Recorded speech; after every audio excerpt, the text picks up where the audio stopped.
Aziz o'g'il qizlarim, el yurt dardiga avvalo kim yaraydi? Albatta sizlar yaraysizlar. Yangi O'zbekistonning 3-renesansini kim barpo etadi? Albatta sizlar. Xalqimiz, vatanimiz sizlarga ishonadi. Sizlar O'zbekiston tarixiga oltin harflar bilan yozilayotgan buyuk ishlarni amalga oshirishga qodirsizlar. Fursat borida otni qamchilang. Dunyoga o'z so'zlaringda aytinglar. Izlanish va intilishdan aslo to'xtamang. Baxt va omad doimo sizlarga yor bo'lsin. Betakror yurtimizda barqaror jamiyatni va bardavom taraqqiyotni ta'minlash barchamizning bosh maqsadimiz deb shior qilib olsak, marra bizniki bo'ladi. Men yoshlar yetakchilari timsolida kelajak hokimlarni ko'ryapman.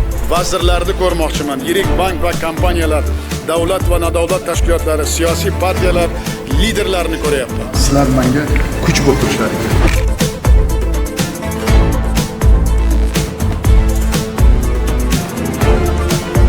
Bizning eng katta qudratli resursimiz, rezervimiz sizlar, shuni bilinglar.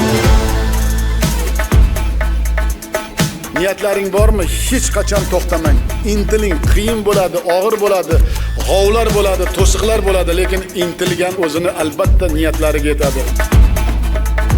Har tomonlama erkin, ozod va farovon yashaydigan yangi O'zbekistonda hamda 3-renesansda bunyodkorlari sizlar.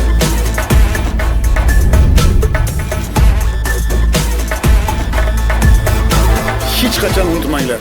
Adolat bir narsada, ta'limda, intilishda, bilimda. Bu o'g'il qizlarimiz xalqimizning oltin fondi va 3-renesans bunyodkori desam hech qanday mubolag'a bo'lmaydi.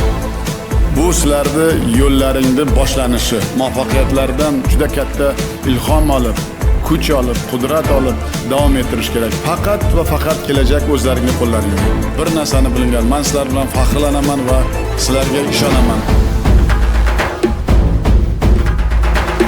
Faqat oldinga, faqat va faqat jonajon vatanimizni manfaati uchun harakat qilamiz.